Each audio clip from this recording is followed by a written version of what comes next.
Hey, it's Damon, the Drone Boss here, and today we're going to be diving into North Dakota's controversial DJI drone ban, January 2025.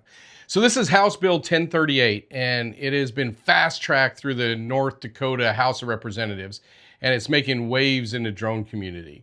So let's break down what's really happening. This is a ban that only affects state agencies that are using DJI or Chinese manufactured drones. So out of the roughly 350 drones that are currently in use by North Dakota's state agencies, 300 of them are Chinese manufactured, primarily DJI drones. So this bill proposes a $15 million drone replacement program that has to be completed by December of 2025. And then the replacement funding is only available till June 30th of 2025. Approved drones? Well, there just isn't a list at this point, and I doubt that there will be. So speculating on what might be approved, maybe one would be the Vantage Robotics, the Vesper. This was a drone that was released in 2020. Or maybe the Skydio 2, which was released in 2019 and still available today.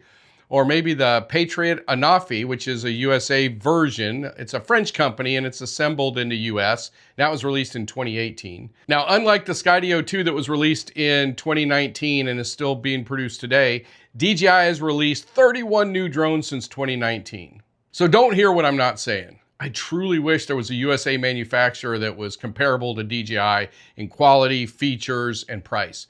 But at the time of this recording, there just isn't anything close. So it is what it is. Now, here's what's crucial to understand about the DJI security. So there have been 10 independent security audits over the last 7 years on DJI. And the latest FTI consulting audit, which was September 2024, found 0 security breaches or issues. You know, DJI's built-in features like the restricted network mode and local data mode, plus all the data servers are located in the United States, virtually means that there's just no security issues with it. And now with DJI recently removing their geo-safety fencing, DJI has further removed themselves from any potential control, giving full autonomy to the operator. I've got another video on that if you want to check that out. Now, the key concerns about this legislation is, number one, there's no proven security threats. Number two, significant taxpayer expense. Think about it. $15 million could buy over 13,600 DJI Air 3Ss, or over 3,100 of the new Matrice 4Es, or over 2,000 of the Matrice 4Ts with thermal. Remember, they only have 300 to replace. Third, a huge reduction in capability because no other drone company is close to safety and features, especially for the price. And then lastly, timing issues with federal legislation. Now, North Dakota's agencies, they're going to be required to sell their current drones to the Department of Commerce, and they'll be paid handsomely for them. They'll need to replace them with non-Chinese alternatives. Now, some important considerations to keep in mind.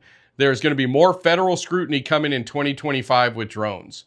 I mean, they've been trying to ban the drones, and that's going to continue. Also, with all the New Jersey drone sightings you probably heard about, or that drone light show accident in Orlando you heard about, or the LA fires, you know, with that drone crashing into that firefighting airplane. Now, I've done videos on all those, so check those out. Also, the potential federal funding if a national ban occurs, which is unlikely, but possible. And the impact on emergency services by being hindered with substandard equipment. Not to mention the training costs for all the new equipment and so on and so on.